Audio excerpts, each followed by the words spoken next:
Chaque jour, Charles et Carole vous présentent la leçon de l'école du sabbat.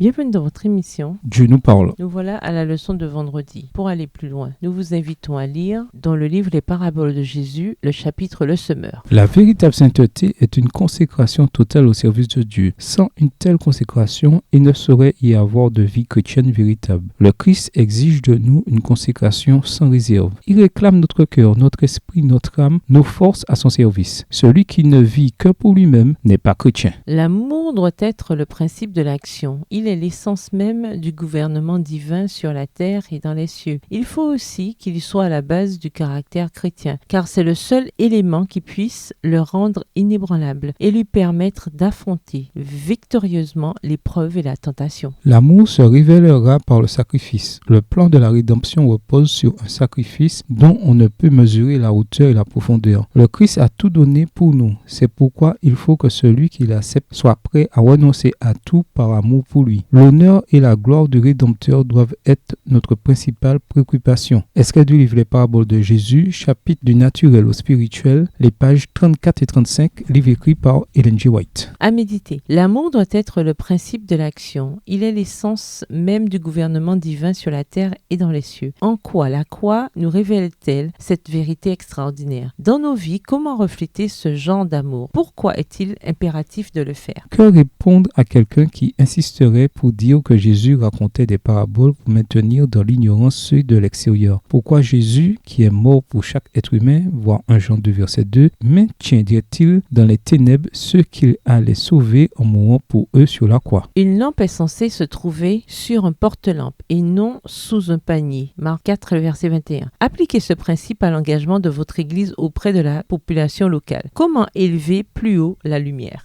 Réfléchissez à la parabole de la graine de moutarde, Marc 4, versets 26 à 29. Quelle est la part des êtres humains dans la croissance de la semence de l'Évangile et quelle est celle de Dieu? Nous avons de toute évidence une part, mais comment s'assurer de dépendre totalement de Dieu? Se pourrait-il que cette attitude de dépendance totale soit un élément nécessaire pour la croissance? Au revoir. Et à demain si Dieu veut. Dieu nous parle. Chaque jour, Charles et Carole vous présentent la leçon de l'école du sabbat.